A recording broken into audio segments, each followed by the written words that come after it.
Welcome to Metaphysical Soul Speak. I'm your host, Elena Fox Starks. Hey guys, I hope that whenever and wherever you are on this blue-green glowing marble that we live on, that you are able to pay attention to what you are paying attention to. Now, what do I mean by that? Think about all the things that you pay attention to on a daily basis. Now, I don't mean your children or your wife or your husband or your boyfriend, girlfriend, friends, family. I don't mean that.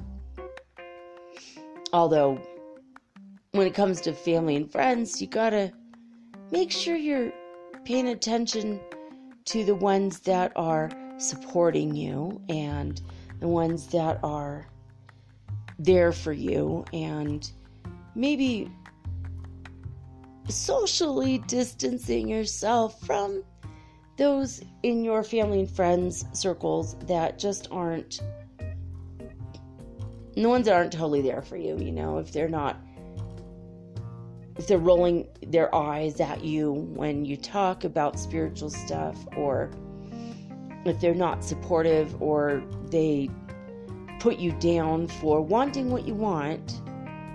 You got to pay attention to that and ask yourself if you really want to see them at family dinners anymore.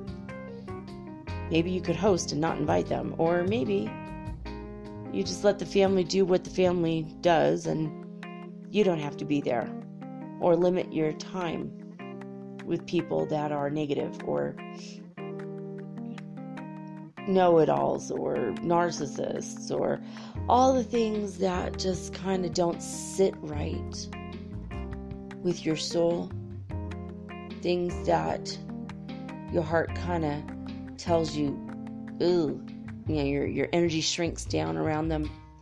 You gotta look at that. You gotta pay attention to that, and then you could determine, once you figure out what's going on energetically, you got to determine what is your plan of action. You know, if it's your mom and you talk to your mom every day and it shrinks your energy down because she's not supportive or she's highly critical, then maybe you could start eliminating daily contact. You know, maybe weekly contact would be okay. Or you could confront her directly in a gentle way. And if your spiritual beliefs are different than your mother's, it's better just to let her have her say, let her have her beliefs. Don't bust her on anything. Just keep your own beliefs to yourself so that you don't upset your mom. That's really the best way to go about it. It is the sweetest, kindest, and, yes, gentlest way to go about it when it comes to your mother. And that might equally apply to other older family members, you know, father, aunts, grandma, grandpa. Let them have their thing, you know. If you are a Satanist and they're a Christian, don't let them know. If you are a witch, you might not want to discuss doing spells if that's going to freak them out. Just, okay, whatever. Let them have their way. Let them have their whatever, because you probably shouldn't be getting your spiritual support system from people who don't share similar, spiritual beliefs. And it gets a little sticky and tricky around your family, and I get that. I never, ever told my mom that I converted to Islam. She didn't know. She died 2 years after I did, but she didn't really, there was no reason for me to bring it up. Now, my adopted mom, yeah, she knew. And she loved it. She thought I was beautiful wearing my hijab, and I did wear a hijab for 3 years. I don't anymore. It started to freak people out depending on where I was at, and I felt like it attracted unwanted attention after a while in different places where I was at. And so I stopped. But for the most part, I only discuss my spirituality with people who are open-minded to it. So I'm not really talking about the people, though. I'm talking about the other stuff. Like, say since junior high, you absolutely fell in love with heavy metal music. And that was your thing. And you consider yourself to be a very spiritual person, and yet you're still putting on the heavy metal music. And it might shrink your energy down. And if it does, then maybe you've outgrown that kind of music. Maybe it's time to go towards alternative rock or another kind of music entirely. For example. And maybe you're the kind of person that still wants to jam it out to Metallica once in a while. And it doesn't really shrink your energy field down. It actually might increase it or makes it stay the same. Possibly you're the kind of person that's okay for, right? So, like, I know, for example, I can't really listen to gangster rap anymore, and I don't really listen to heavy metal anymore. Do I still listen to rock? Yes, I do. There are some days in which it is absolutely mandatory to rock out to as many Alice Cooper tunes as possible. Especially when you're watching his videos, because sometimes it's that kind of a day. But I also have my Erykah Badu days, and I have my India RE days. And sometimes I have my 1940s jazz days. I have different music for different moods. And only if it's going to increase my energy will I continue to listen to it. Today was a Bob Marley day, which is really strange. I don't listen to reggae a whole lot. I have nothing against it. I just find it very repetitive, usually with it's like the same song recycled over and over again to me somehow. The music itself, and the lyrics are always different, but they're not all the same. I know they're not, but it seems like it to me sometimes. It's kind of like face amnesia. Everyone looks the same to me sometimes. Sometimes I just can't separate. Sometimes I don't know if someone's a man or a woman. I literally can't tell. Even if I hear, like, if someone has an androgynous voice, I will walk away and say to my son, well, that woman, da-da-da-da-da, or, like, that woman's really sweet, like, she gave me a really good deal on the bread at the bakery. And my son would be like, no, it's a man, dude. That was, like, that lady's husband. In fact, that lady wasn't even home, or was at home, wasn't even in the bakery. Oh, what? Like, I can't tell. Sometimes I can only see someone's energy field, and I don't really see them. It's very weird. Face amnesia is bizarre. Okay, but anyway, I digress. So some of the things, though, that you might be paying attention to are posts on YouTube and posts on Instagram and Facebook. Basically, like the social media thing. Now, I'm not going to talk about Twitter because, it's whatever. Some days people are one way, some days people are another way. Like, sometimes people are super political, sometimes people are angry, and sometimes they're very spiritually enlightened. Twitter's one of those places where you could just be yourself with whatever mood you're flowing with that day. And so that's not what I'm talking about. I'm talking about mostly like if we go towards YouTube and look at that for a minute. So with YouTube, I've noticed that there were people that I followed for a while, and they were very right on, and they were spiritually 100% like totally getting it.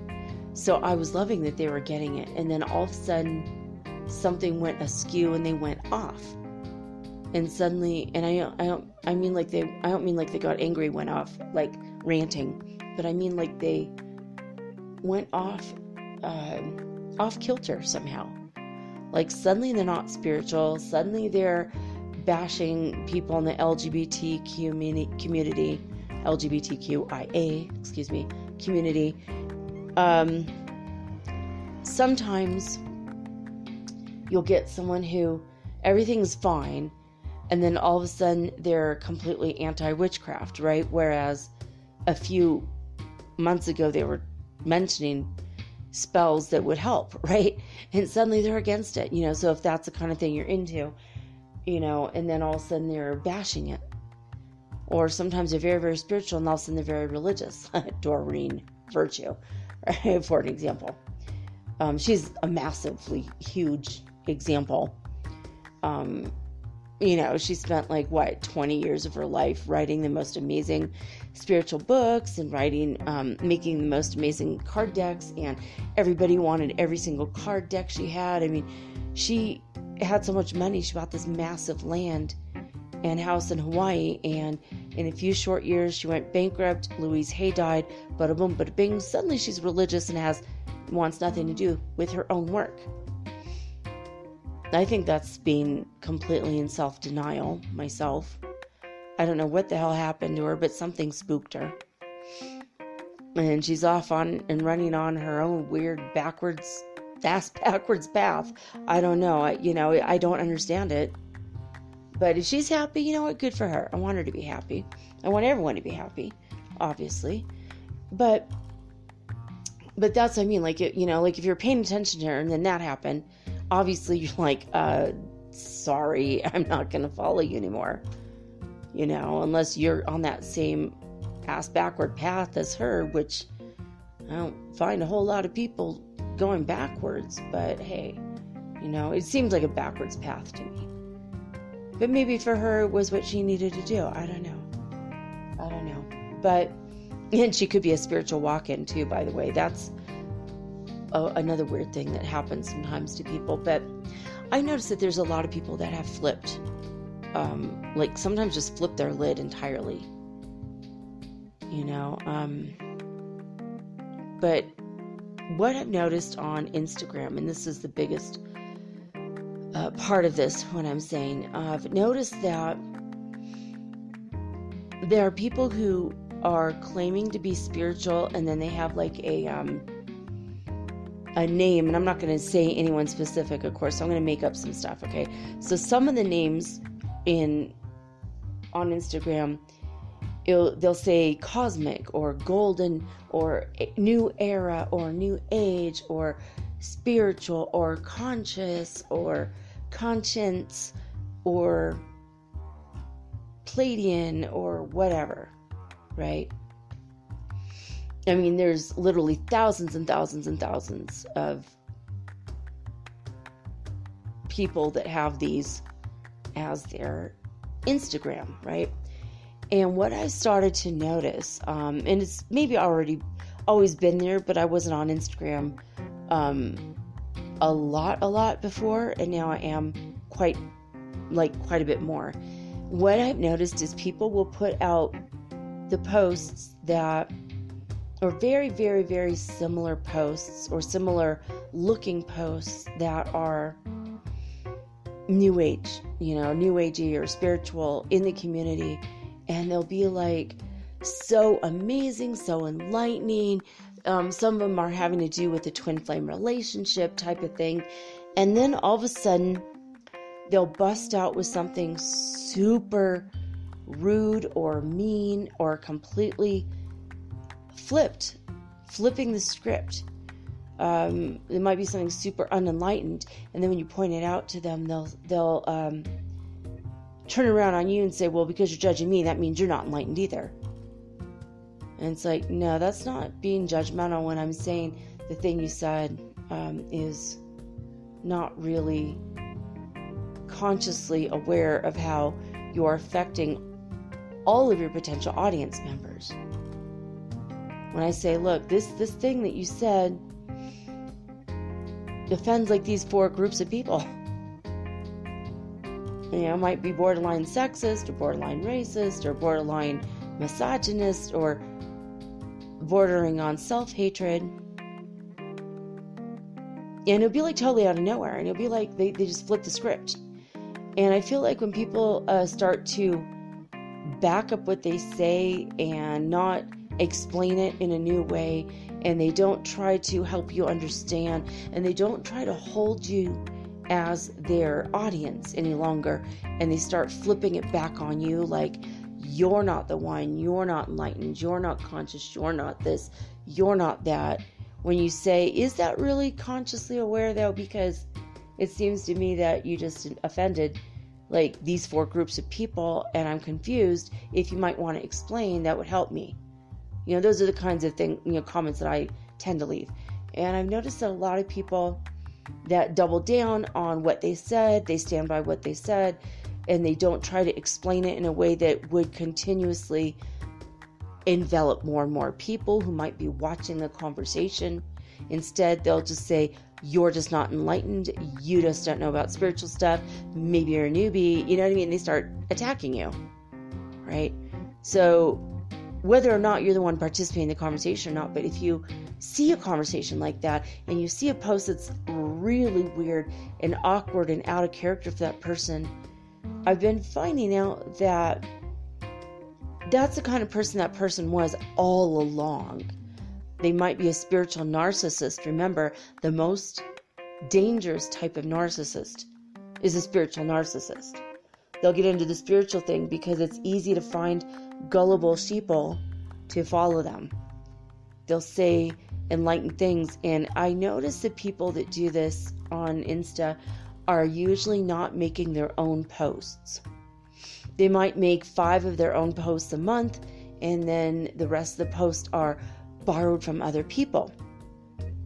They might even take full videos. Like this one person that I have in mind right now, she put a bunch of posts of men speaking, and I saw one of them and I thought that man, I thought that was his, and I addressed something directly to him, and then I realized later it was actually her because she stole somebody else's video.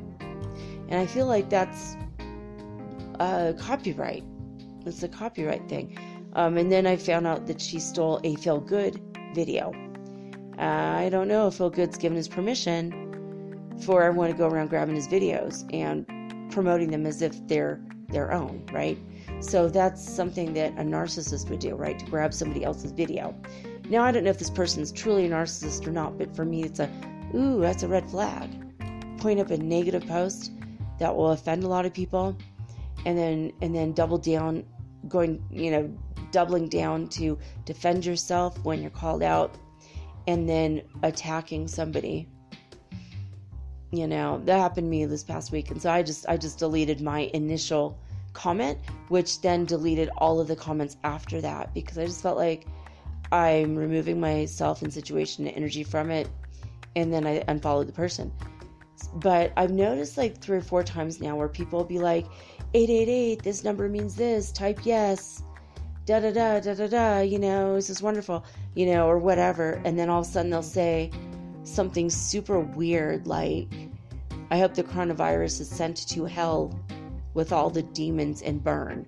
And it's like, wait a minute, your name is something along the lines of conscious or soul or whatever. And it seems very, like Third Eye Soul or something. I don't know. I'm making this up because I honestly don't remember the name of this other person. Like 3 or 4 times this week, I've had to unfollow people that originally looked good. Like, oh yeah, they've got good advice. They're very enlightened. They're very positive. They're very filled with light. And then I started realizing that they're stealing from all these other places. And then when they try to attempt their own, it's like really weird, like totally out of character with all the other posts. And it's weird, like talking about hell or demons. And I made a comment on someone's thing saying, hell is only there when we create it, and we choose to create it. So hey, it was something about coronavirus being sent to hell. And I'm like, well, you know what? It's just a virus. So it's not an conscious entity that's purposely hurting people. It's just doing what it does. It's a virus.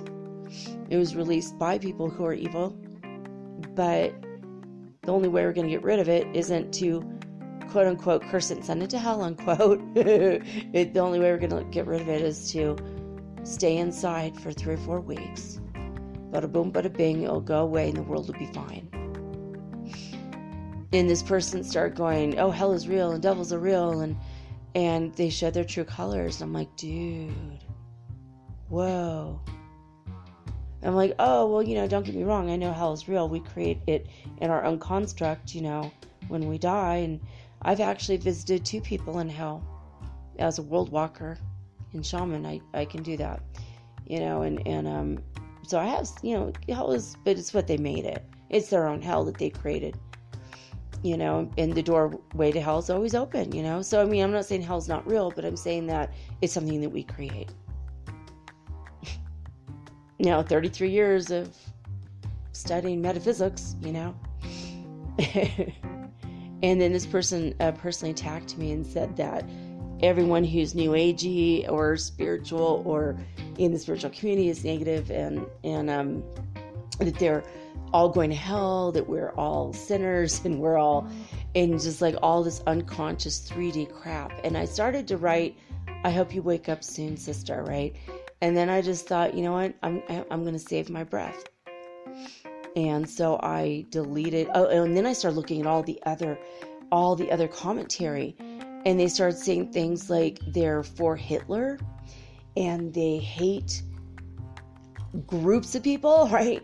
And they were naming the groups and saying Hitler rules and hail the swastika, stuff like that. And I'm like, whoa. So I obviously immediately erased all my comments, unfollowed the person, sent them on their merry way, and wished them a very quick spiritual awakening.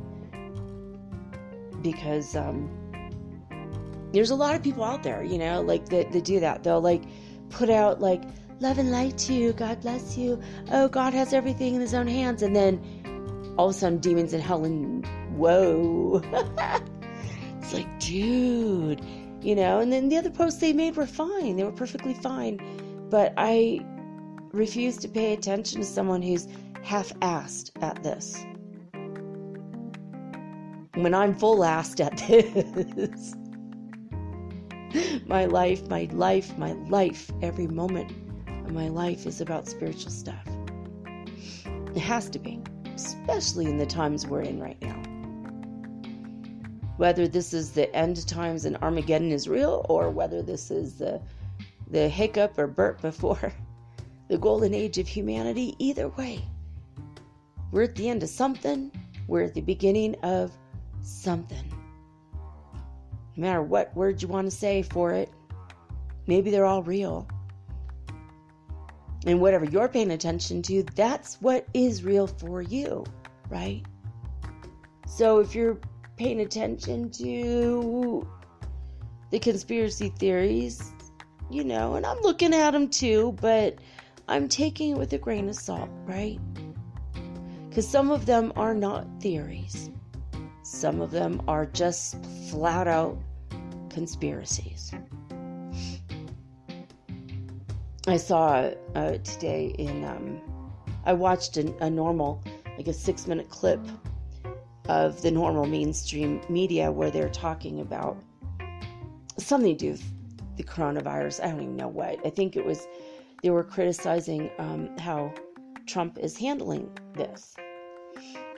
And so I was just, paying attention to that for a few. And then I started looking at the comments, which are sometimes super entertaining, right? And someone said something about they wish that all the conspiracy theorists and all the quote-unquote nut jobs would go out into the world and get coronavirus. So very much a very angry, super unconscious person, and I wrote to them, I said, unfortunately for you, I suppose, is that the preppers who've been prepping for this for decades have all the supplies they need and they're going to survive this. Isn't it funny that they were right all along? Question mark, right?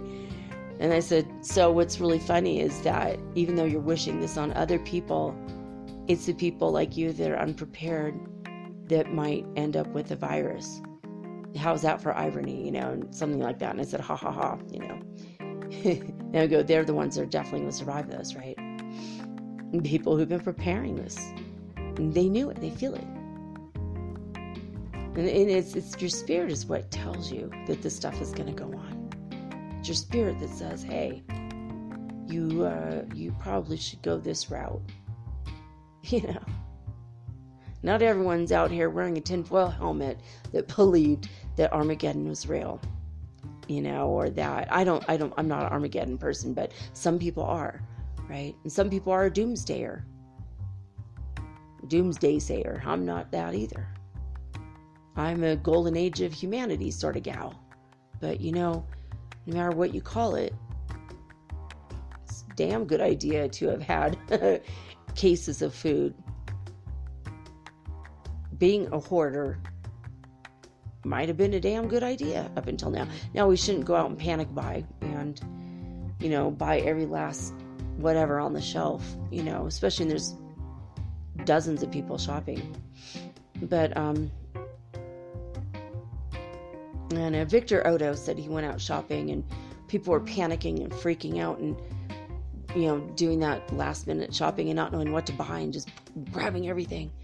And he said that he flipped the script on this one, and before he got in there, he put his music on, put on his hoodie, so he felt like he had his emotional armor on, and he listened to very high vibrational music, and he just kind of was able to laugh his way through the grocery store at how people are acting.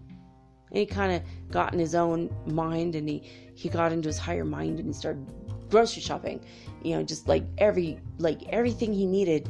He suddenly found himself, he turned around and there it was, you know, everywhere he went in every aisle. And he felt like he said he grocery shopped like boom, boom, boom, like super fast, and got in and out really fast and didn't have any negative emotions at all. Which is pretty cool, because I guess if you're already somebody who used to have an anger issue or whatever, and you walk into a store, it might be triggering, right? You might feel a little bit like, you know. And somebody else, Melissa Etheridge, you guys, before I forget, Melissa Etheridge just released 9 days worth of concerts for quarantine. She's living at home with her wife, and she's been going through her house looking at finding all of her guitar straps and all of her guitars, and her concert guitars are all in her warehouse storage. So she's doing the best that she can with what she's got, because where she lives in LA, they're under quarantine. And she said it's hilarious. She went to the store and she's like, there are some things that are irritating her. There were only 2 jars of peanut butter left, and they're both chunky. And why does no one like chunky? Why are the smooth peanut butters always taken? I'm one that likes chunky peanut butter. I always have. It's always fun to have that extra crunch. But it was kind of funny that she's saying that. But Melissa Etheridge has her YouTube channel just called Melissa Etheridge, and she's released a bunch of concerts today, and I watched one, and it was just so inspiring. She's so amazing, and she has it like an old house, and she's got apparently hardwood floors, because as she gets so excited about singing and playing her guitar, and she starts to jump around a little bit, and then the camera starts to shake. It's hilarious. She keeps trying to get her wife in on the act. Hey, wife, you want to talk? You know, hey, wife, come over here. Hey, did you like that song? Wife? She's so cute. It's so obvious she's so in love with her wife, and she wants her to participate. She wants it to be something they do together, and the wife's just like, you know, she'll say something, yeah, I like that song, or hey, that's a cool guitar, or, you know, whatever. Just it's cool because she's got like, oh my god, it wasn't a Gibson, it was a Hofstadter or something, Hoffman maybe, I can't remember the name of the guitar. Very old. She literally played it in the 60s. She played this guitar in the 60s on stage. So I mean, it's been, you know, she's got some really old guitars in her house. So it's worth it if you like her music. It's worth it. just to be inspired to see what someone else is doing during the quarantine. But, yeah, I just want you to pay attention to what you're paying attention to. Like a few days ago, I tried to share some music with my son that his dad used to like, because the music has a great sound to it. You know, the way the guitar is played. I'm not going to tell you the name of the band, but my son got really mad and insulted by me. He's like, have you listened to the lyrics? I'm like, yeah, you know, a little bit. It's been years. You know, and he's like, it's all misogynistic. It's about cheating. It's about, you know, this guy's a douchebag. I don't want anything to do with this guy. I'm like, I just wanted you to hear the way he plays guitar, you know? And he got really mad at me. Like, we had a big fight over it, and he had to leave the room. I was just like, whoa. You know, it's just something that was, for me, you know, to share with him something about his father who died 10 years ago. So, you know, for me, it's just like, yeah, he liked the way the guitar sounded. It had a fresh sound to it. You know, and I don't really know much about the lyrics. I don't really pay attention to the band so much. You know, and he just got really mad at me. And I'm like, okay, they used to be extremely popular. They're not around anymore, I don't think, actually. You know, and probably for good reason, because of what my son was pointing out, the sexism and possible misogyny and kind of bragging about cheating, you know. So it was like kind of lame. But anyway, so I kind of decided that I'm not going to pay attention to that band anymore, right? And so there's different things that you've got to look at, you know, what are you paying attention to?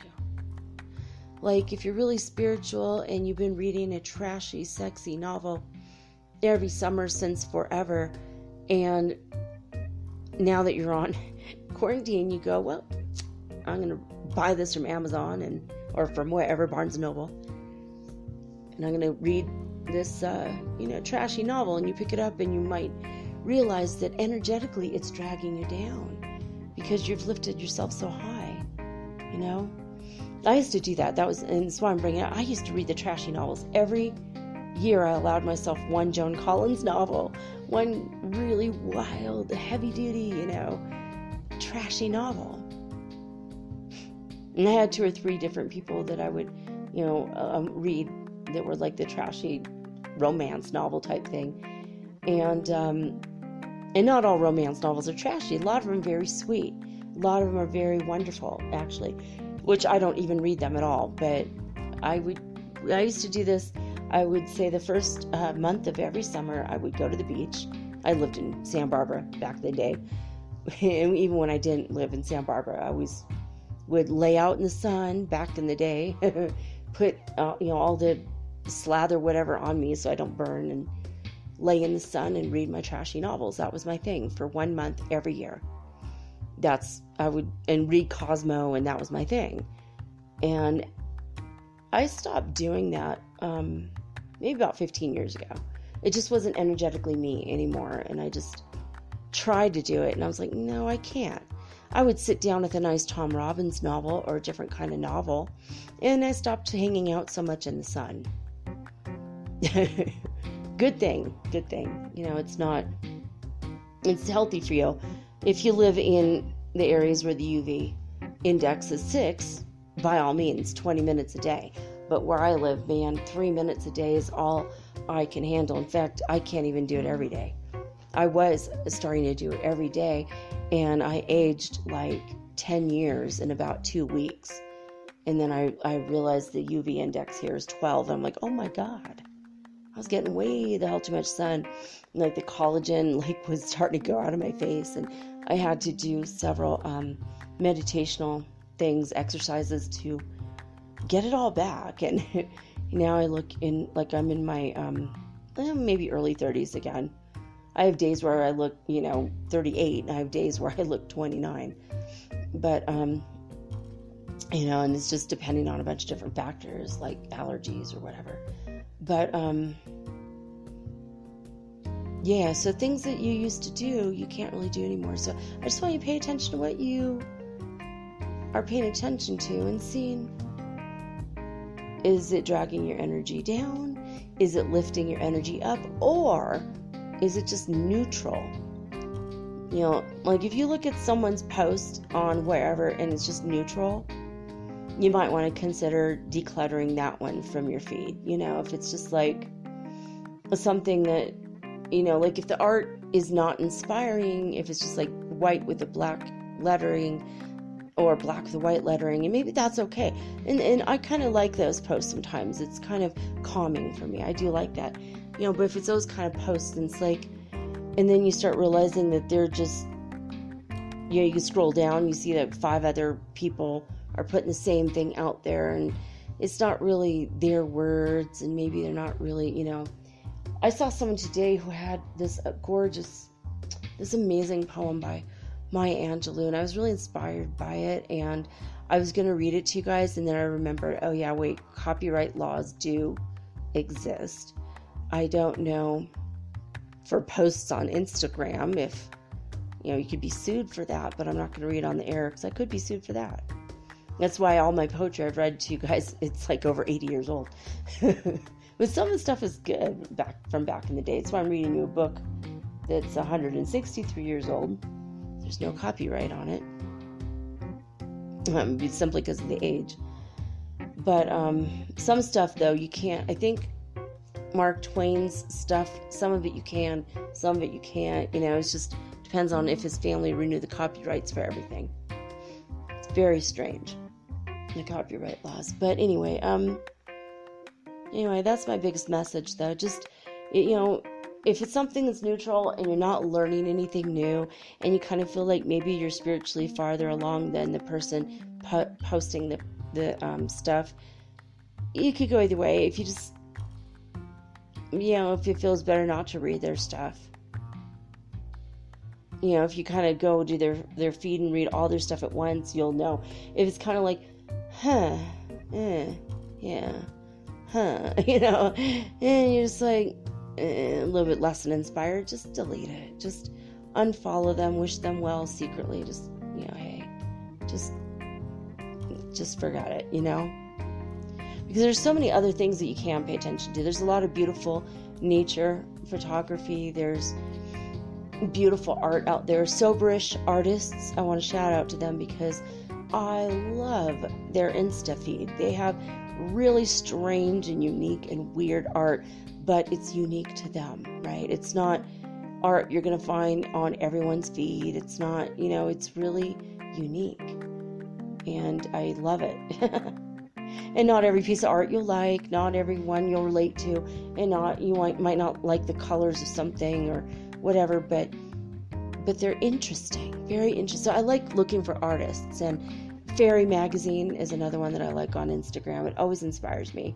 The costuming and the makeup and the weird little bottles that they find, and the art, and they have new kinds of postings every week, and the colors are my colors, you know. It's just beautiful, you know, stuff that I look at, I'm like, oh man, you know, I wish I could do that kind of art, or I wish I could be a part of that world, you know. Something that inspires me or sparks my creativity or my imagination, or things that make me so happy when I see it. You know, those are the things I look for. And, you know, a lot of the twin flame ones are very inspiring, and some of them are like talking about exes and past and jealousy and blah. And I'm over all that crap because I've been single for 3 years. I've been working on myself consciously for 3 years. Haven't really been dating. I went on one date in 2019. It was with somebody who I'm still friends with, and he had to move for work, and that was the only reason why we're not completely, madly, passionately in love with each other now. You know, I feel like we would have ended up being like maybe engaged to be married, actually. And I know he felt it too. I think it scared the shit out of him, actually, because he's not ready, and I'm not ready either. Didn't scare me at all, but I know he's not my guy, you know. In the long run, I know he's not.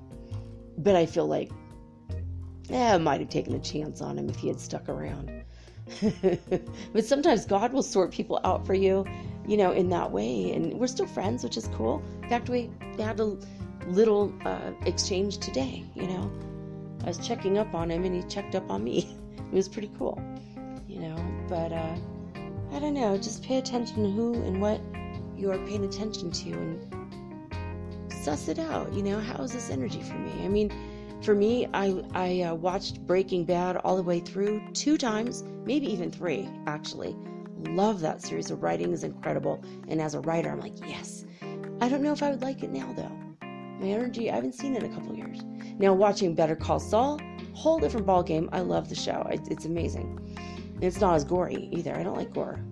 That's one thing I didn't like about the Breaking Bad series. But I did just watch El Camino, the story of Jesse, where that character went.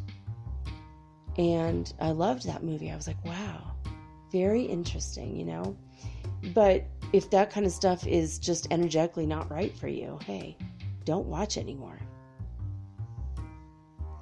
It's hard to watch Friends sometimes because of the sexism that exists in that show, but I take it for what it is. Hey, back in the day, people weren't as aware as they are now.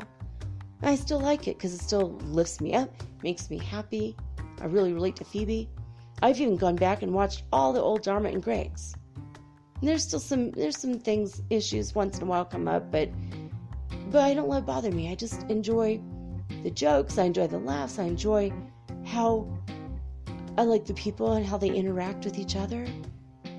The actors genuinely, you could see it in their eyes that they really love each other. They became like a family at the end of the series. It's an excellent, you could go on YouTube and find all the Dharma and Gregs if you loved that show. There's a lot of, so I go towards the things that I used to love. My Favorite Martian, and every now and again I'll watch it, but he just seems like a damn narcissist. So it's just like, oh wow. But you know what? Maybe Martians were, I don't know. I was on Mars in past life. Maybe I was a narcissist. I don't know. Anyway, I'm going to go into some of the things going on. Coronavirus news. I'm not going to go into too much of this, but in the United States, in the past 24 hours, they have over 11,000 brand new cases. And let's see. I'm looking at I have two different screens of this open because I'm looking at what happened a couple hours ago versus what's been just reported. Okay, so in the past 4 hours, there's been 5 new deaths in the U.S., but in the past 24 hours, basically that brings it to 156 deaths to coronavirus in the U.S. Now, I'm bringing this up specifically because you guys are probably all staying home, but why is there such an inconsistency across the whole country? When Governor Cuomo says, look, what's going on in New York City, this is your future. You are looking at us and seeing your future. Please do a quarantine. Please. I hope that other mayors start to follow suit if the governors of the states aren't going to. There's a GOP governor who's now seeing the writing on the wall, and he's like, I think he's getting ready to just fully be like, we're on lockdown, quarantine in this state. I can't remember state. God, I want to say it's Georgia or something, but no, I don't think that's right. I don't even remember now, but I thought that was interesting, like some of the governors are like, okay, this is going to have to happen. The governor of California, Governor Newsom, is seeing the writing on the wall. I don't know if he's done a statewide quarantine yet, but I'm sure it's coming. The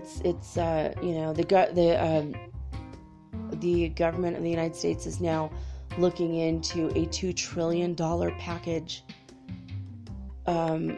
to help people pay their light bills and their mortgages that have lost their job due to the coronavirus or who have been temporarily put on suspension, where their work is on hold. Not that they're suspended, but you know what I mean, that their work is on hold. In other coronavirus news, the factories Ford and GM in Detroit have been in conversation with the federal government to allow them to start manufacturing ventilators and masks because not enough has been being made. They're running out. They're running out all over the whole damn world. They're running out of these masks.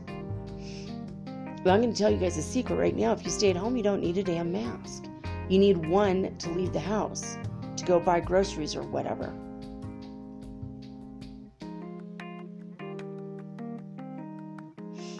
But, it's just, you gotta be careful, man. My son, when he went out to the store the other day, he's so smart. He thinks of stuff I never would have. And he bought us both a face mask with a, it's not like the paper kind. It's like a reusable mask. It's rubber. And it's got like a particulate matter filter. It filters, I think, maybe down to the viruses, actually. And he got us both one. And he has, for himself, he's got a full-on gas mask that covers his eyes and everything.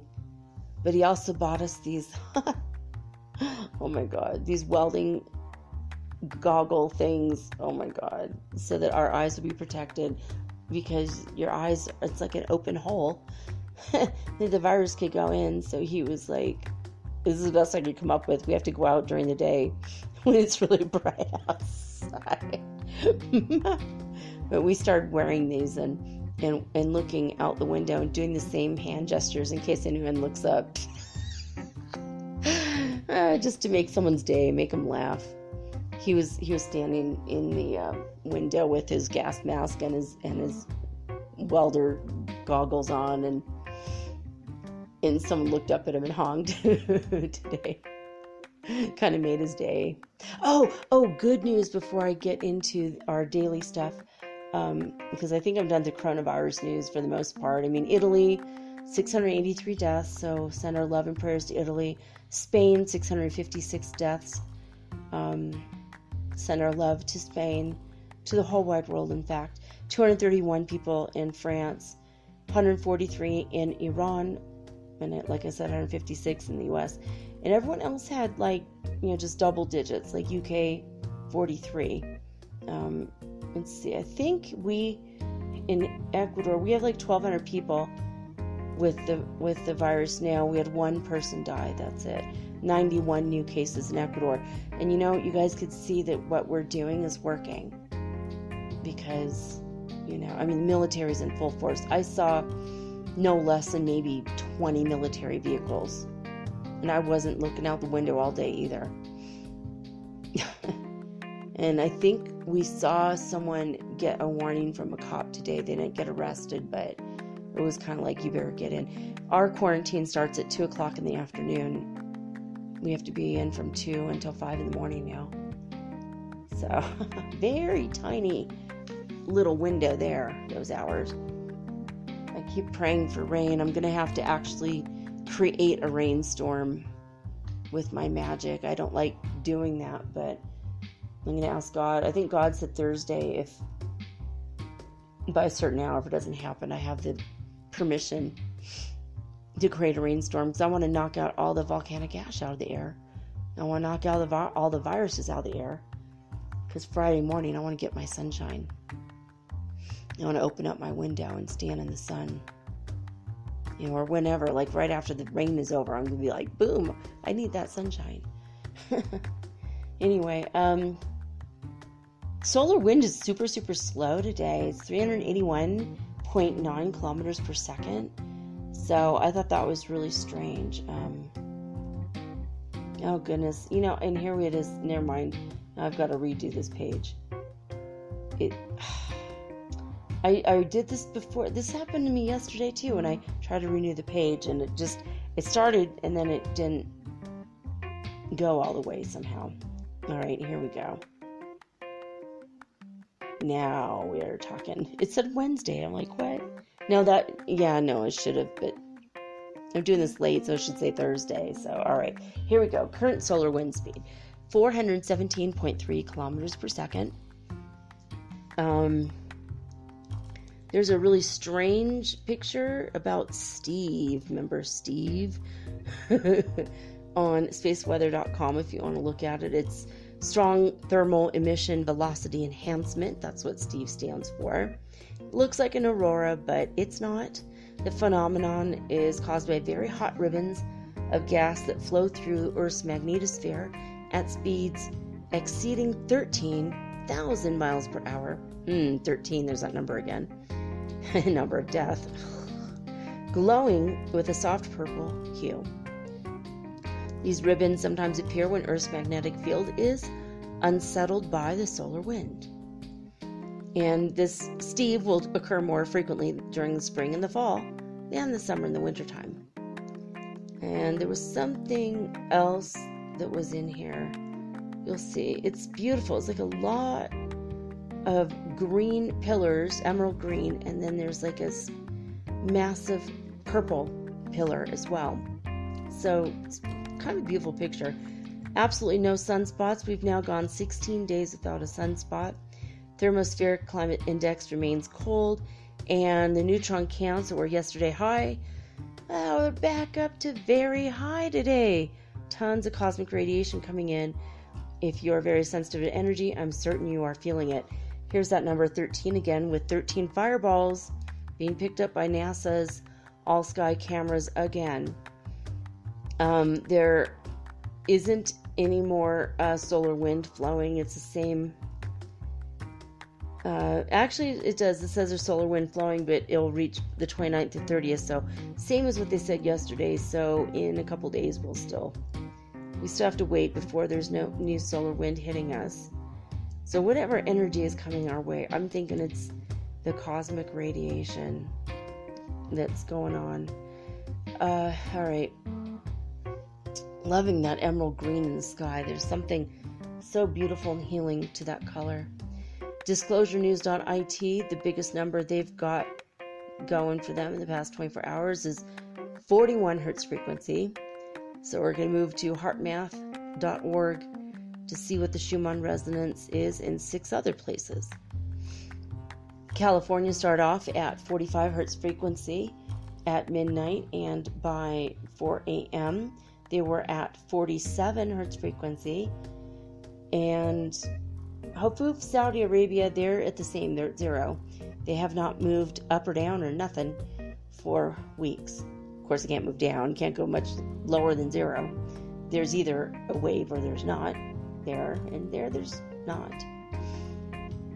Lithuania started off at 126 hertz frequency at midnight, and they went to 128. Basically, is that the same? Yeah. So they only went up 2 points in 4 hours. Alberta, Canada started off at 72. That's a sacred number. That's how many cards there are in a tarot deck. So they started off at 72 at midnight in Canada and went up to 73 by 4 a.m. And Northland, New Zealand was also 72 hertz frequency at midnight, and they went up to 74 by 4 a.m. Hulului, South Africa, one not to be outdone by anyone else, usually, was at 442 at midnight, and they went down to 392 hertz frequency on the Schumann Resonance scale by 4 a.m. That's the far cry from where they were. You know, at their peak, they reached, I'm trying to see, it looks like 734 hertz frequency at 7 a.m. on Tuesday morning. 734 hertz frequency. So, I mean, on Tuesday, if you were feeling all kinds of out of it, then you know why. You know, especially if it's at that time of day. It doesn't stay, it doesn't stay put. You know, it moves up and down, accordingly. So, all right. In A Course in Miracles, we are on lesson 261. The Foundation for Inner Peace website is found at acim.org. That, of course, stands for A Course in Miracles. Here's the lesson. Again, 261 if you want to look it up or get on the app and check it out. God is my refuge and security. God is my refuge and security. I will identify with what I think is refuge and security. I will behold myself where I perceive my strength. I will behold myself where I perceive my strength and think I live within the citadel where I am safe and cannot be attacked. Today, let me seek not security in danger, nor attempt to find my peace in murderous attack. I live in God. In Him I find my refuge and my strength. In Him is my identity. In Him is everlasting peace. And only there will I remember who I really am. Let me not seek for idols. I would come, my Father, home to you today. I choose to be as you created me and find the Son whom you created as myself. God is my refuge and security. All right, guys, I'm going to take a quick break. And when I come back, we are going to explore together everything there is that I can find tonight on isochronic tones and binaural beats. Basically, it's going to be a brainwave entrainment extravaganza because I want to know, what are all these things? When we go online, we go to YouTube, we look up these Hertz frequencies for viruses, or Hertz frequencies for anxiety relief or tinnitus relief. Well, how do they seem so arbitrary sometimes, right? Well, we're going to talk about tonight. We're going to try to figure it out. We're going to try to find out what exactly this stuff is right after this message.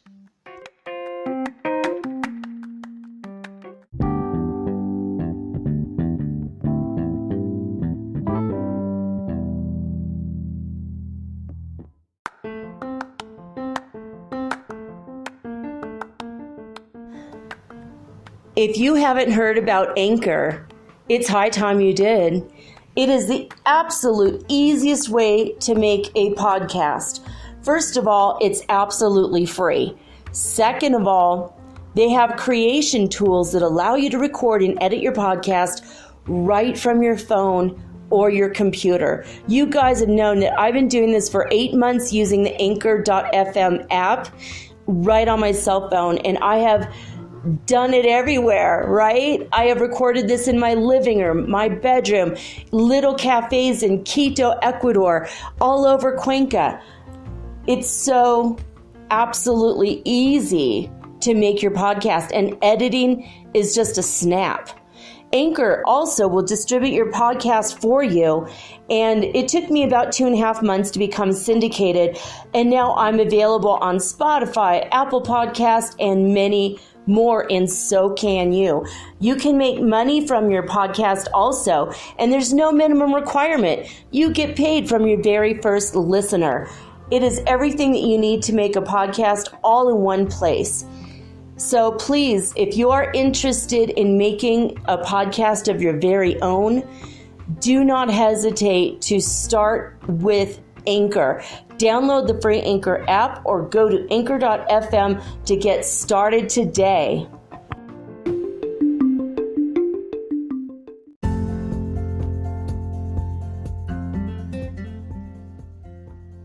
All right, guys, over the break, I actually had to charge my tablet, so an hour and a half break later.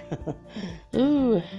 So this is going to be out a little bit late, but anyway, I don't have to do the ceremony to open up the heavens from the rain gods. It's actually raining now, and in fact, it's raining a lot from the looks of it. It's misty, like a very fine misty rain, which is actually knocking all the virus down. So I'm grateful for that. I asked the beings who are in charge of the rain if they could please swell the rivers just a little so that we don't have to go into a water crisis and water rationing. as they're talking about, because that in the middle of the coronavirus quarantine, almost complete full lockdown, it's been really it's been stressful. I mean, tomorrow for me will be day 10 of this. So anyway, crazy. I wanted to mention that the coronavirus is back to being in every single country on the planet. They put on worldometers.info 198 countries and territories in the world, and I don't know what they mean by 198. I thought there was 197, but this is crazy. Absolutely, it's a first. I never thought I'd see this ever in my lifetime. I know you guys probably are saying the same thing. It's just absolutely crazy.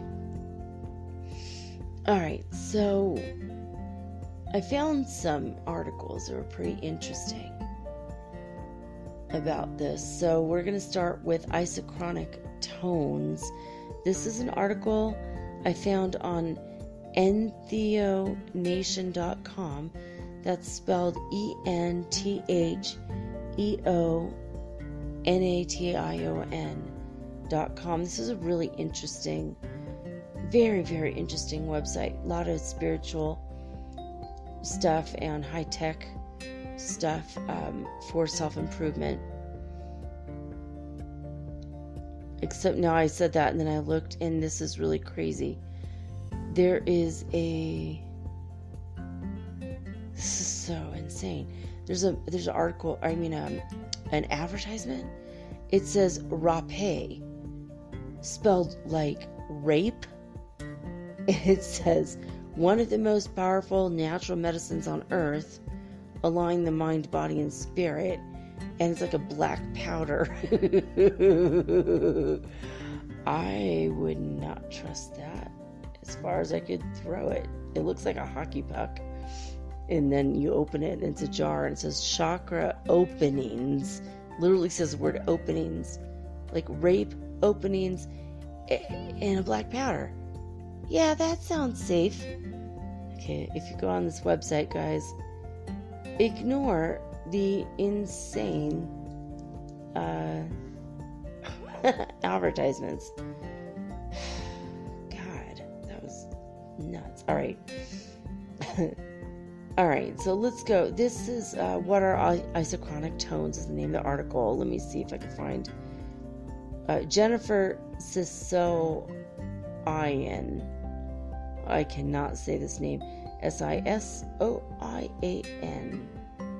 Sisoian, maybe? Sisoian. There we go. That might be it. Okay, so what does she have to say? She says, isochronic tones are an emergency. Oh my God, that does not say emergency. Jeez. Okay, brain, please function. Isochronic tones are an emerging brain entrainment technology that are reportedly helping many people improve their cognitive performance. See, I obviously need it. Enhance states of meditation, decrease anxiety, and increase IQ. This relatively new field can be compared with other effective brain entrainment tools such as binaural beats. Isochronic tones and other brain entrainment technologies help to rapidly alter brainwave states to produce certain desired results.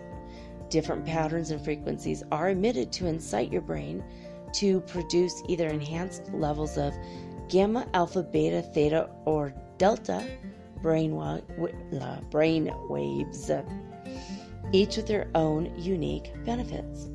The concept of isochronic tones was first presented by Thomas Budzinski in the Journal of Neurotherapy. That's crazy, a lot of mistakes. I think I'm tired. All right, Neurotherapy in 1999. Dr. Budzinski, Budzynski,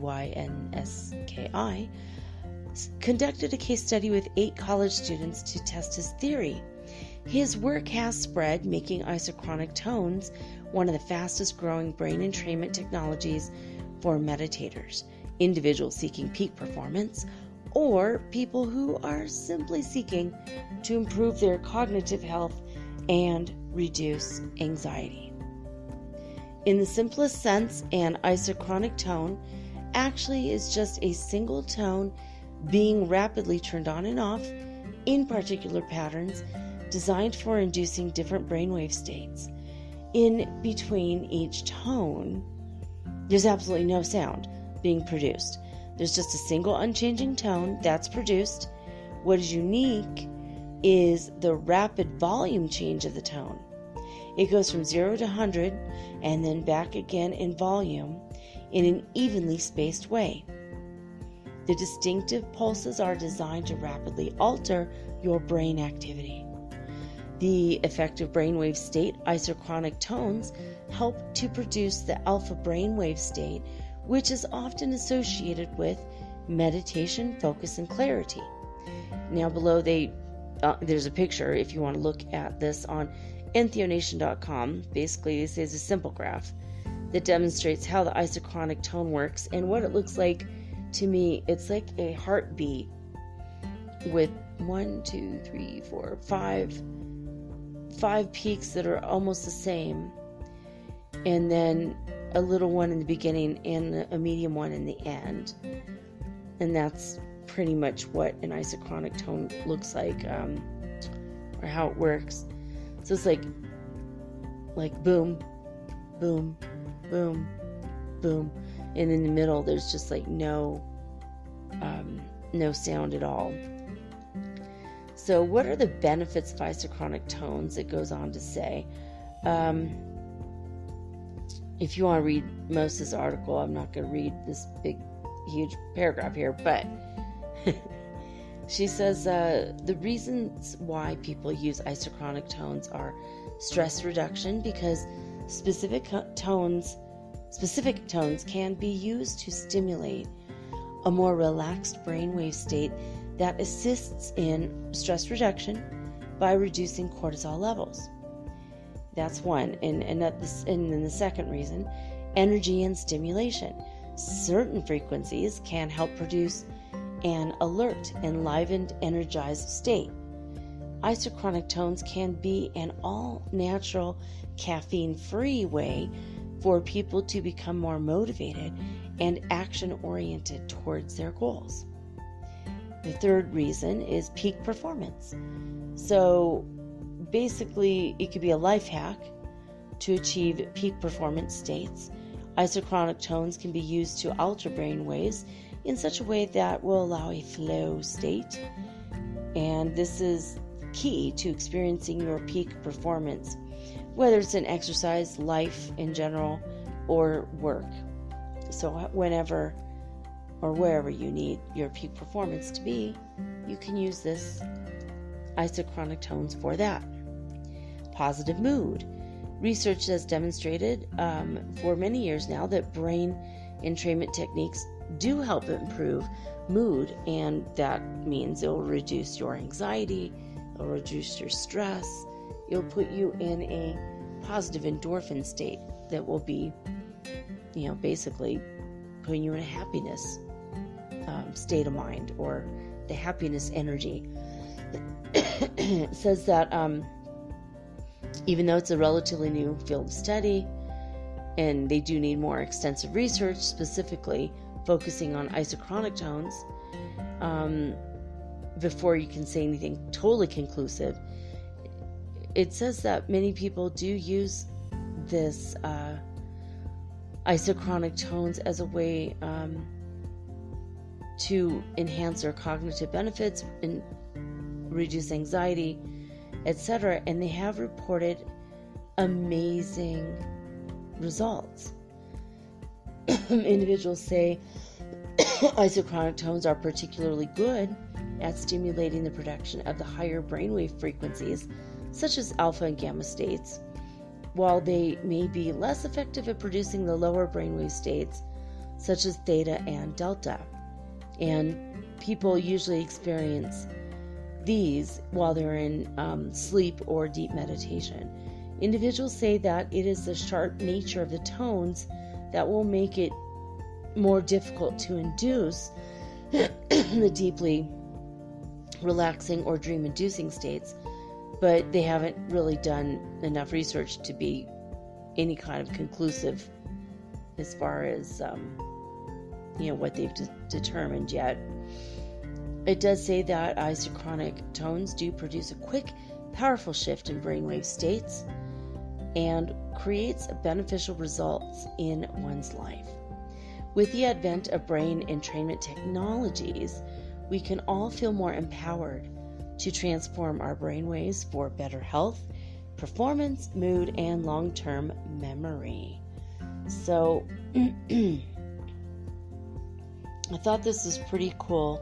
If you want to know more about Jennifer Sissoian, maybe I said it right this time, that's her name, just jennifersissoian.com. If you want to check out her website.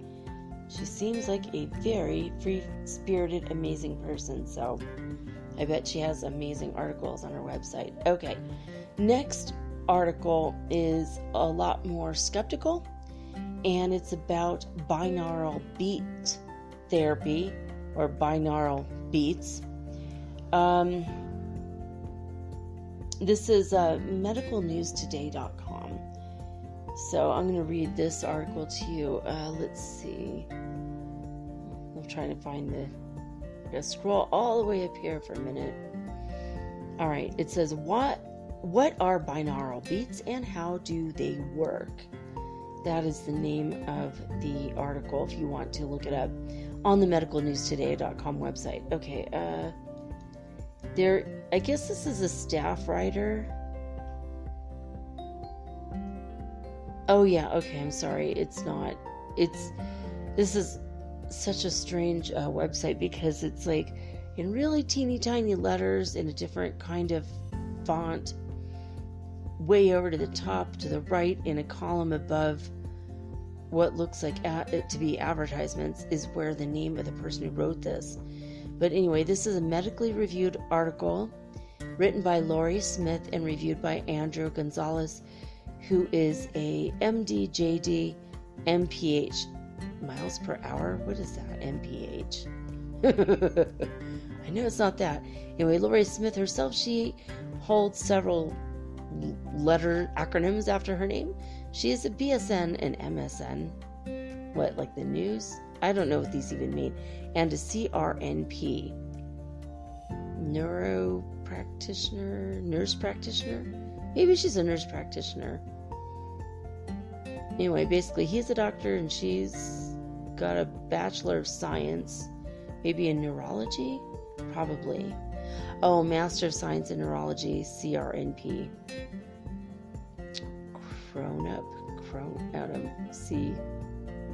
I have no idea what the hell that is. All right. I swear to God, guys, I'm not high. I'm just tired. Okay. So what are binaural beats? How do they work? So, okay, she writes, binaural beat therapy is an emerging form of sound wave therapy. It makes use of the fact that the right and the left ear each will receive a slightly different frequency tone, yet the brain perceives these as one single tone. So that's basically what a binaural beat is in a nutshell. Advocates of this type of therapy currently recommend it for the treatment of anxiety, stress, and other related disorders. It's a self-help treatment, and usually it's available in the form of audio recordings that you listen to through stereo headphones. Now I'm going to tell you guys, I actually, I've used both of these things.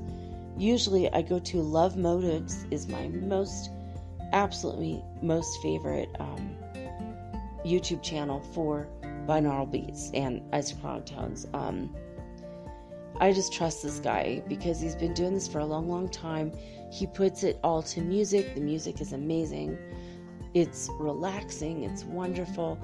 There's a couple times I've come across music that would be uplifting and energizing, and I usually use this for sleeping, for relaxing. And I did notice, though, something that's a bit of a caveat before I get more into this article. If you're going to do this, I would recommend not doing it 8 hours every single night, because I was doing this for a while, and then I started to be kind of feeling like totally almost like I'm high, even without smoking weed. Like all the time I felt high and relaxed, and then it started to put me in a state of tiredness all day long. And I was talking to someone about this, and he was like, well, maybe if you're tired all day, you should stop and see what happens. Like, maybe take 3 days off. I'm like, yeah, that's a good idea. So I took 3 days off, and all of a sudden I got all my energy back. I'm like, oh no, it was making my brain too relaxed. So when I do this now, I tend to do it for like an hour or no longer than 3 hours. And I don't do it every day, just every 3 or 4 or 5 days, maybe even once a week, because I feel like it's almost too relaxing for me. I am a somnambulist, so I'm very, my brain is very suggestible to outer stimuli, and so as a, easy, I used to be a very easy hypnotist, or, God damn it, it's not what I want to say. Excuse me for the swear there. All right,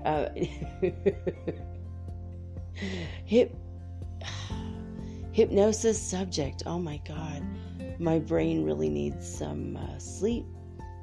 I'm going to do a couple brain exercises when I get done with this, because this is crazy. All right, I'm going to do this. I'm going to try a new brain exercise I will tell you guys about tomorrow, if it works for me. I don't know. Oh, by the way, back to the coronavirus news. This is another thing I forgot, is that for 2 days, my eyes have been very, very itchy. And it's like I couldn't see. My eyes are watery. I'm like trying not to itch my eyes, and then I just end up itching my eyes because it's too itchy. And I found out today that that's a brand new symptom that everyone is starting to report with coronavirus. I'm like, oh my God, why am I having all the symptoms, even though I'm pretty sure I don't have it? But it's really insane that I have all the early symptoms of this. Like the lack of taste for a while, like not being able to smell or taste anything for like a day. And thank God I got all that back. But I just must be taking on all kinds of energy with this as an empath. Anyway, just wanted to bring that one up in case you guys are having early symptoms. Just be forewarned is forearmed, all right? Okay, so let's see, where was I at? Okay. They say with this one too, research is inconclusive about the clinical benefits of binaural beat therapy, and a doctor doesn't oversee its delivery, like obviously because it's self-induced, right? So it's best not to replace traditional treatments for stress and anxiety with this type of intervention. I agree with that. Like, if you're on a special medication and you know that if you're off of it, your anxiety is going to go through the roof right now, I would not recommend just quitting cold turkey and doing binaural beats. I think it's better if you just relax with both things, for a while, and see how it goes. Take everything slowly. So I don't know about you guys, but I feel like there's like a massive energy hitting us right now, like a massive wave. I'm feeling like pulsating waves in the back of my spine and in my head. Crown chakra on through throat chakras are being affected right now. Ooh, I feel really strange. All right. So, binaural beat therapy is not a standard care or part of standard care for any condition right now. So doctors consider it as just kind of semi-experimental. Not enough is really known about it to consider it an actual therapy, but it's just, for me, I think it would be like a supplemental thing, right? So how do the binaural beats work? They say, according to a 2015 literature review, the tones should be at frequencies lower than 1000 hertz for the brain to detect the binaural beat. The binaural beat that a person perceives is a frequency difference between the waves entering the left ear and the right ear. Now, some of these binaural beats, you don't need to put it on headphones. Some of them are made in such a way that you could just use a stereo. So, and I've used speakers, just not even a stereo, just like my laptop and little teeny tiny travel speakers. And probably because they were, I don't even know, the right amount of distance away from me, or the speakers were pointed at me in a certain way. That's why I was, when I was getting sleepy, that's because I was using the speakers. And I think that might be one reason why I was overly tired, because the speakers are really good speakers. Okay, all right. So, for example, if the left ear registers a tone at 200 hertz and the right ear will register a tone at 210 hertz, the binaural beat then is 10 hertz, the difference between the two frequencies. So, in a 2018 study, the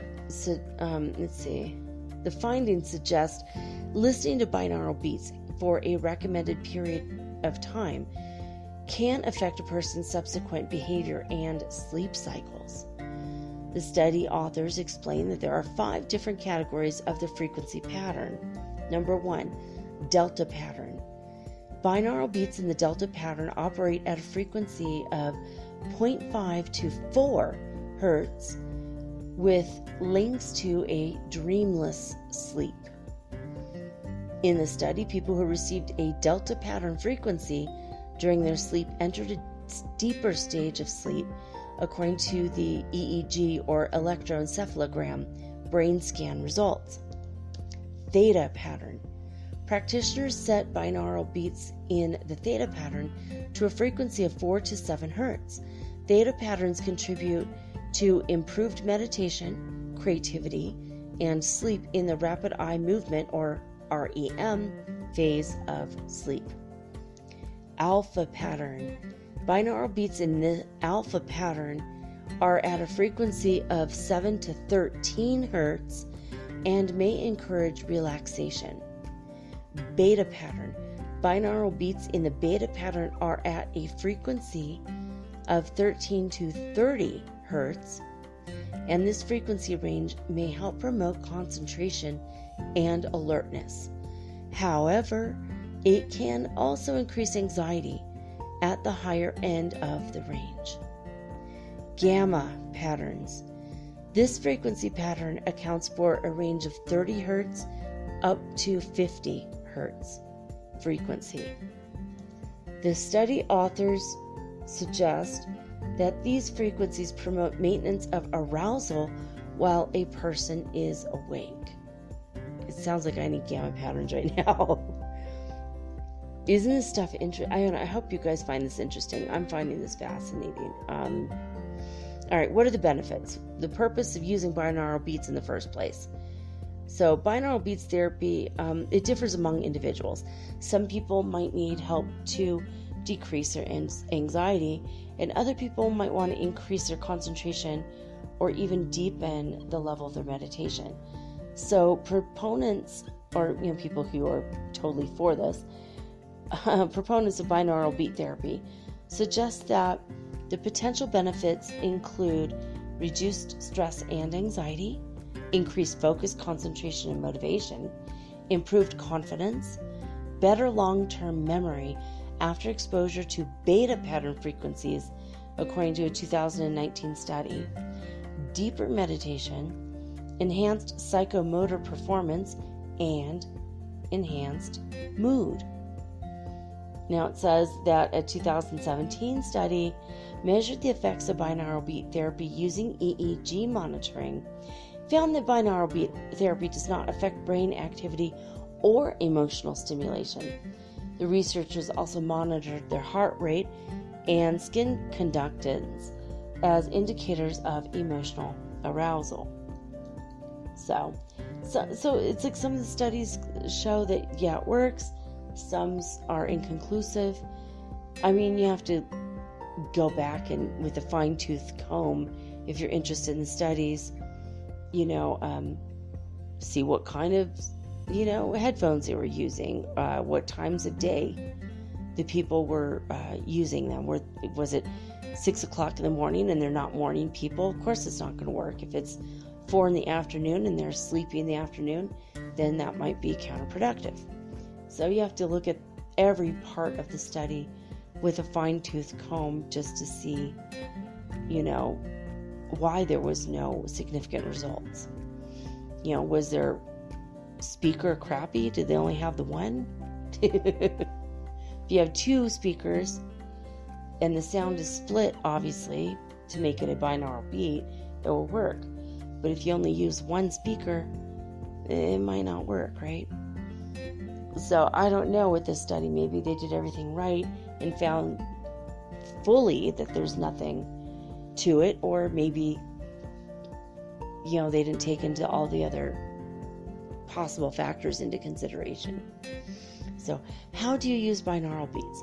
To listen to binaural beats, a person has to have a pair of stereo headphones and an MP3 player or another music system. I don't know about that. I mean, MP3 player, I don't know. I mean, I use this on YouTube all the time and it seems to work. But it works better when I use either with headphones or with a set of speakers. All right. As the leading authorities in psychiatric treatment have no recommendations for binaural beats, usually it's the producer of the tape that will make suggestions for the use. Tape. Oh my God, she said tape. That's hilarious. When is the last time? Show of hands. Any of you have a tape recorder or a tape player in your house right now? Okay, I see that absolutely no hands are raised. I see no hands through this radio program. Oh my God. All right. As the leading authorities in... Okay, I just said that one. Sorry. People should follow instructions carefully. If you don't see a reduction in anxiety, you might need a different producer or type of sound or frequency. So, like some of them seem to work better than others as far as the results that I'm looking for, as far as love motives. Some of the stuff irritates me if there's like a drum, like a shamanic drum. I can't fall asleep if there's a drum like that. And some of the stuff is really incredible. I'll fall asleep right away. I'll wake up so relaxed and happy and positive, and I'll have like a greater outlook in my, a greater outlook of life, and I'll start to think outside the box with some of his stuff. He even has stuff on how to attract twin flames and soulmates, and by no means is he the only game in town. There are a lot of YouTube people, but just, start slow, find a 30-minute to 1 hour one only. See how it makes you feel. Maybe take notes when you wake up if it puts you to sleep. Just see if you feel any real improvement in your life or not. Just play around with it and see who's the best for you, okay? So they do say it's important to avoid using binaural beats therapy while you're undertaking tasks that require alertness and full attention, such as driving a car. So there you go. That's 100% fact. So let's see. If you want to read the rest of this article from Medical News Today, they talk about all the studies and everything. They say that it's important to speak with your healthcare professional to see if this is right for you. I don't know. I mean, I didn't call my doctor. Can I listen to a YouTube video? But if you feel more comfortable doing it, then be responsible, unlike me, and actually call your doctor make sure it's not going to interfere. I'm going to tell you something though. Yeah, I mean, it says here, if you find that it reduces your anxiety, by all means, continue it as a support to your other normal, regular, ongoing anxiety treatment. So, and there is kind of a lack of research, so it's going to be kind of your own thing that you're doing. But wanted to tell you guys something really important. If you're undergoing brainwave optimization therapy, do not use binaural beats or isochronic tones or any of those things. ASMR is fine, but the rest of these, don't use them, because that can confuse your brain while your brain is trying to heal itself. So I just want to bring that up. That's what Dr. Bennett told me when I was doing my brainwave optimization therapy. All right, so why do I keep calling it neuropathy? Brainworksneurotherapy.com is where I got this next article. It says, what is brainwave entrainment? Now, I think this is a business that actually does this. So instead of people reporting on it from, like the outsider looking in, now we have an insider, well, looking out. Looking out for number one. No, I'm just kidding. looking out for, new clients, basically. So they're explaining it in a way that someone would explain it that wants money. So take it with a grain of salt. Here we go. Brainwave entrainment is a method used to stimulate the brain into entering specific states by using a pulsating sound, light, or electromagnetic field. Oh, wow. This is a much broader definition. The pulses elicit the brain's frequency following response, encouraging the brain waves to align to the frequency of a given beat. That's probably why actually some music makes us feel better versus others that make us feel worse. What I was just saying in the introduction, right? Practically. Okay. So the frequency following response of brainwave entrainment can be seen in action with those prone to epilepsy. Ooh, yeah, here's a caveat. If a strobe flashes at their seizure frequency, insight. My light bulb's going off in my brain right now. It's not a strobe light, don't panic. If the strobe flashes at the seizure frequency, the brain will entrain to the flashing light and then result in a seizure. What? This makes a lot of sense to me. Okay. On the positive side, the same mechanism is commonly used to induce many brainwave states such as trance, enhanced focus, relaxation, meditation, or sleep induction. The brainwave entrainment effectively pushes the entire brain into a certain state. Now, brainwave entrainment works for almost everyone. It's a great way to lead your mind into states that you might usually have difficulty reaching, allowing you to experience what those states feel like. So, then there's a quote in a little orange box here, and it says, any stable frequency evokes a cortical response. The brain synchronizes its dominant brainwave frequency with that of the external stimulus. This is called brainwave entrainment. So there you go. That's right there in a nutshell. That's what it is. And I said in a nutshell twice this episode. I did notice that. I don't know why. Okay, the hype. There is a lot of marketing hype around brainwave entrainment. It is sold with promises of increasing your IQ, promoting weight loss, mind tripping. Yeah, free drugs, baby. Free drugs without and still be able to pass a drug test. Enhancing creativity, concentration, inducing spiritual states, and more. While these claims are not entirely true, they're not altogether false either. In practice, the claims are based on an overly simplistic view of how the brain and the brain waves function. The rub. There's the rub. Here it is.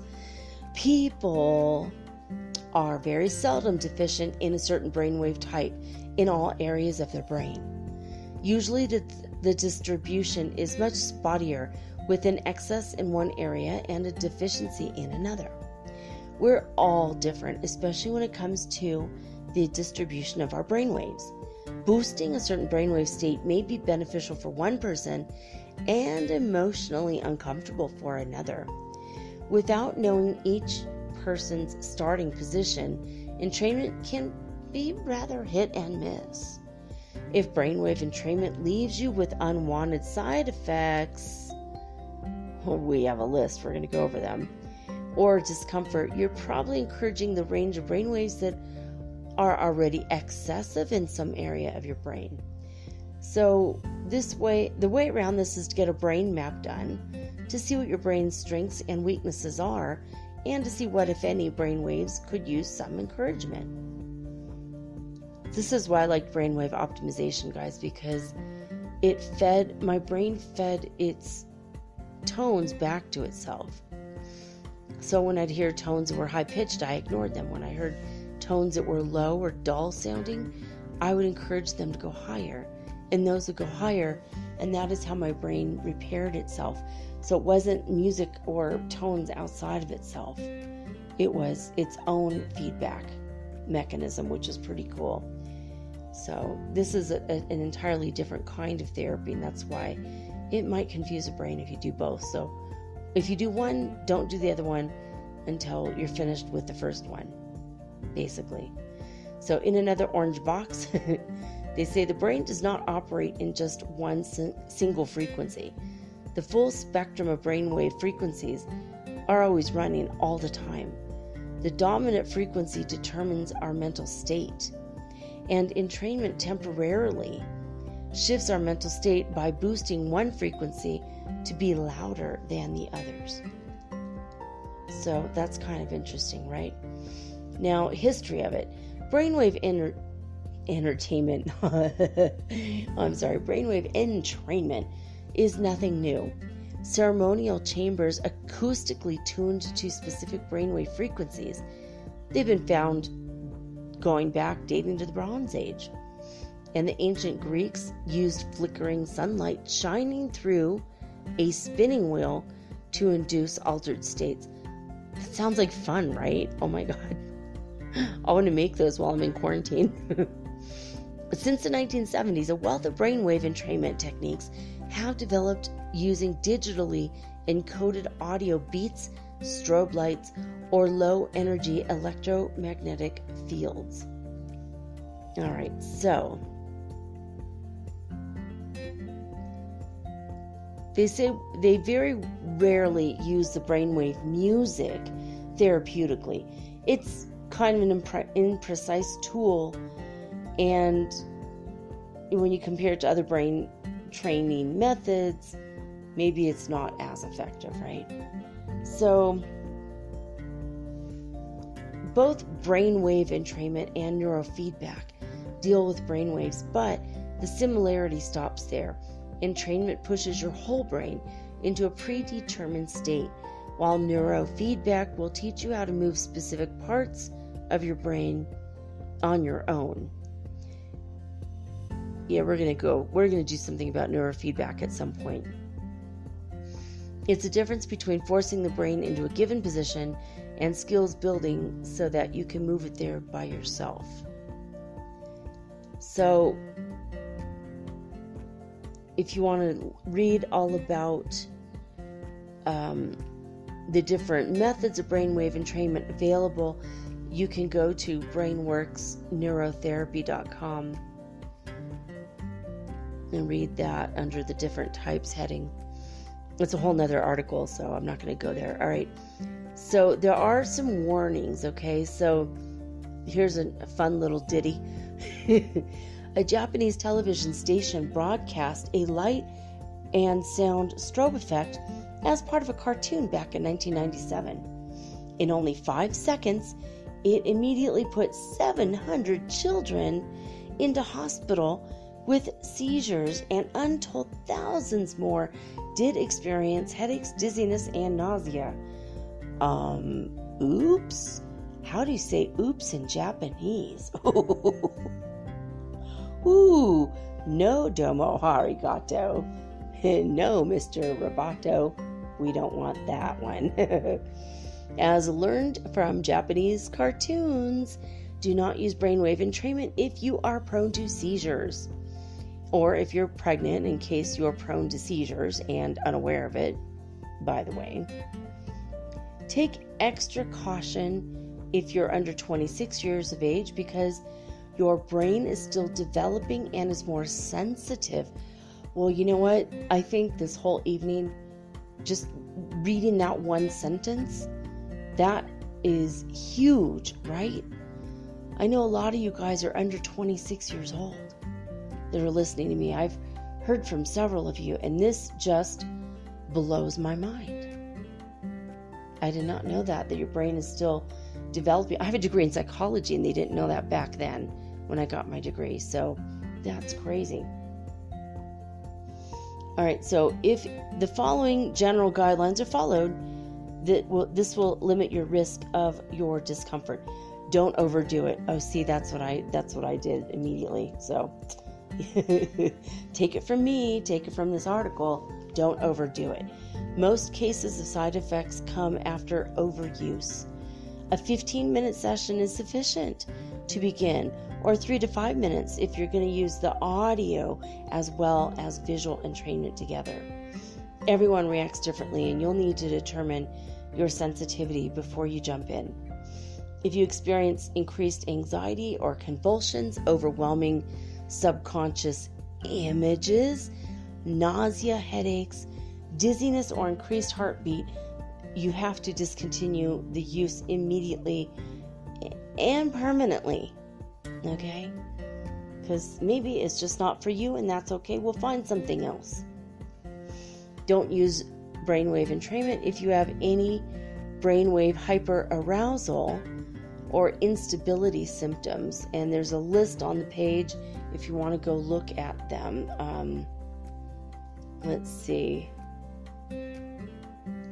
It says that the vast majority of people just literally have no ill effects from brainwave entrainment whatsoever. So don't worry, probably you're going to be fine. The most common side effect is simply feeling a little unusual for a while.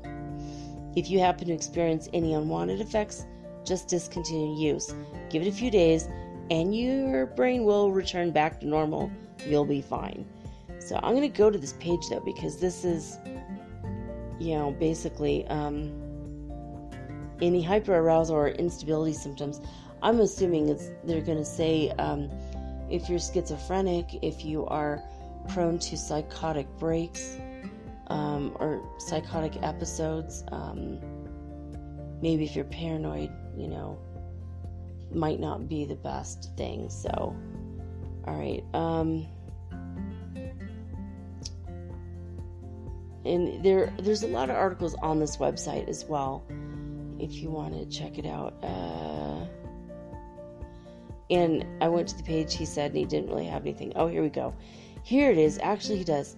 So if you're over-aroused in certain brain areas, then they'll be linked to anxiety orders, sleep problems, nightmares, hypervigilance, impulsive behavior, anger and or aggression, agitated depression. What is that? I've never heard of that. Anyway, chronic nerve pain and spasticity. I guess if you're spastic, like your limbs move around a lot.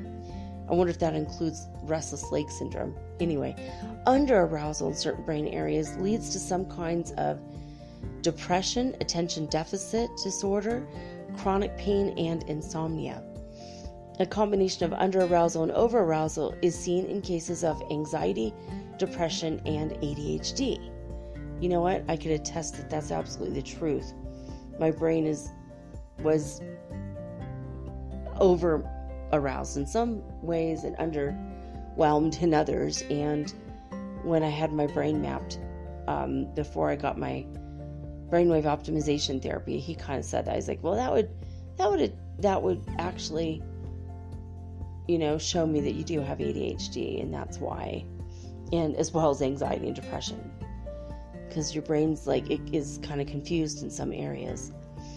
Instabilities in brain rhythms correlate with muscle tics or facial tics, obsessive compulsive behavior, aggressive behavior, rage, bruxism, panic attacks, bipolar disorder, migraines, narcolepsy, epilepsy, sleep apnea, vertigo, tinnitus, anorexia, bulimia, PMT, diabetes, hypoglycemia, and explosive behavior.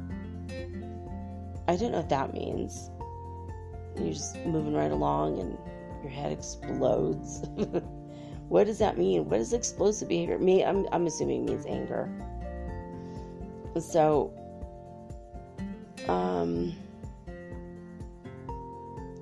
they don't use anxiety, depression, insomnia, concussions, PTSD, memory, focus, autism. They don't view these as diagnostic things to treat, but reflections of brain dysregulation. So I guess if you have those things, you still could go. Anyway, you might have to look at the website a little bit more. I don't know what city he's in, so you have to check it out yourself if you're really interested in going to that person's thing. But okay, mindvalley.com. I love Mind Valley Academy, one of my favorite websites in the world. They have a blog, and this is what their article says. This was written in 2018. Brainwave Entrainment and how it helps you meditate. So, what happens when you walk into a club, they ask. The rhythmic, repetitive beats have you unconsciously moving in sync with the music, otherwise known as dancing. But even if you're standing at the bar, your body naturally wants to move with the rhythm. This phenomenon goes deeper than the urge to move, because researchers have found out that the heartbeats of clubbers actually sync with or entrain with the music. That's interesting. I didn't know that. Imagine 100 people at a club and their heartbeats mimicking the beats coming out of a sound system. Oh my God, you guys, that means that everyone in that club, they're in the same wavelength, literally. And I've been in clubs where everyone's kind of dancing together, and then we all kind of dance together, like we're all jumping up and down, literally in sync with each other. And it just feels like this massive movement of one. It's like this unity energy. Have you guys ever experienced that? I've experienced this a few times, and that makes a lot more sense now. All right. Brainwave entrainment follows the same principle, except that you come out of meditation with your hearing intact. Yeah, much better, right? Your brain operates at certain levels of activity. The normal waking active beta, meditative alpha. By the way, you guys, dolphins are constantly in a meditative alpha state. That's why they're so cool. They're such a cool animal. Even though I think they're maybe secretly extraterrestrials from another planet that were transplanted here, but I digress. The asleep and dreaming of deep meditative theta and the deep sleep and unconscious mind delta. Now, beta is characterized by one thing we all want to get away from: stress. But that brainwave state has its place because it's the action mode, and that's the way it should be. If we're not alert when we're awake, bad things can happen, right? Yes, like car accidents or accidents at work, or falling asleep while reading a letter. Ross Geller, no. Friends reference again. But modern life is full of stresses that won't kill us, like the saber-tooth. Oh, you guys, that's weird. I was just mentioning saber-tooth tigers yesterday. Okay, so, all right. So, like the saber-toothed tiger would kill us back in the day. Stuff like jobs, relationships, things that don't work when they're supposed to, and yet our reaction to them is the same as if we have to run away from a wild animal.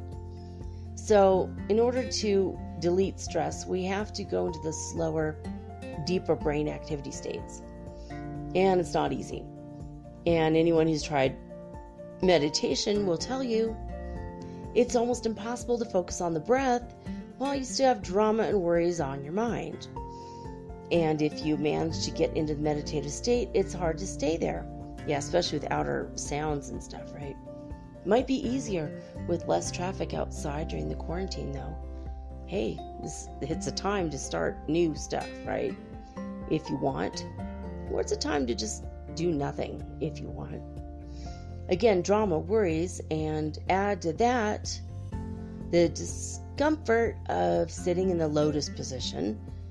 And by the way, you could meditate in a Western way, sitting on a chair with your feet flat on the floor, your hands on your lap, in the most comfortable position possible.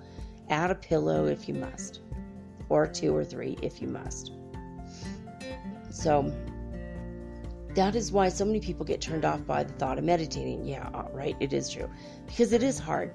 It's like the easiest hard thing you've ever done in your life. Or the hardest, easiest thing you ever did in your life. It's easy and yet it's super hard. But then again, the benefits are outstanding, so there makes it a dilemma, right? Well, that's where brainwave entrainment comes in. So basically, again, it says brainwave entrainment is consistent, precisely engineered audio frequencies in the form of binaural beats will cause your brain's frequencies to match the stimulus. Your brain perceives 2 beats with a slightly different frequency, which are inaudible to your ear through the headphones. It takes the difference between the 2 and matches its own frequency to it. This is called the frequency following response. Okay, you guys, something weird is happening. Oh, my crown chakra is just lighting the hell up right now, big time. And if you guys are tuning in on an energetic level to me, yours will be too. My left ear's been practically deaf for an hour from tinnitus as well, so lots of downloads and upgrades through this one now. So basically they say it's nothing new in a sense. It's just like the beats at a club or ancient civilizations used the hypnotic effects of rhythmic drumming or chanting to elicit the trance-like state. Brainwave entrainment uses frequencies that are the same as the ones naturally produced in the brain during meditation. So if brainwave entrainment is the leader, the brain is the follower, or DJ and dancer, drummer and trancer. And they say, no, this is not Santa's reindeer. So this is a really interesting article. If you want to read more, this is just a way to relax, to bliss out, do personal growth work, listen to your mind, whatever is meaningful to you that you need to get done. They talk a lot more about it, but not a lot, just a little bit. But let's see. And then they talk about Emily Fletcher, but I don't think she wrote the article. I wanted to give this author the due that he or she deserves, but all right, well, there it is. They're not listed. I think it's a staff writer for Mind Valley. So mindvalley.com, they have a lot of amazing programs, by the way. So that's it for now, guys. I just wanted to go through this, and I'm learning with you with some of these things, It's stuff that I've been using, but I didn't really research it until now. So God told me it's a time to bring it up. You can use this to stop anxiety and fear from the coronavirus and the quarantine things. So this can be super, super helpful. But again, I would not do 3 hours, 4 hours, 8 hours.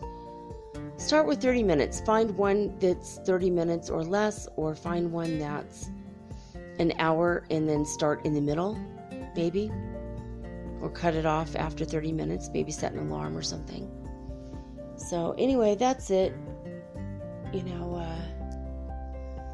Just wanted to go over this in the event that it will help you in this time. Fear is a factor lately for the ascension and is helping us to clear out all the old stuff.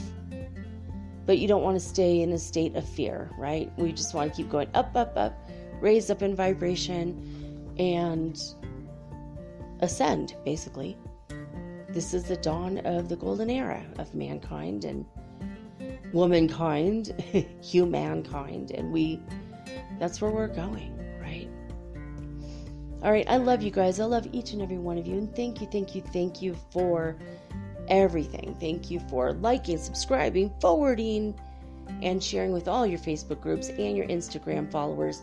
And thank you for marking in your calendar July. That's when the People's Choice Awards voting opens up to the public. So just mark it in your calendar, and I will tell you later how to start the voting, okay? So basically, that's it for now.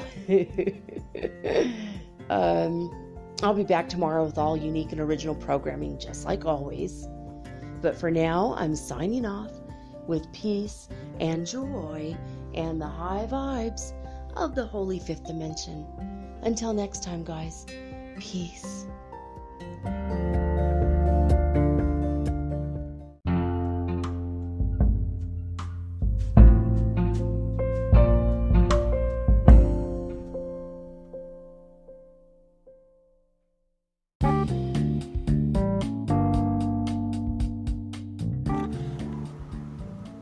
Metaphysical Soul Speak is run on sponsors and listener support. This means listeners like you. If you are so inclined to support my efforts and my little podcast, please visit me at anchor.fm/metaphysical and pledge an amount of your choosing today. Thank you.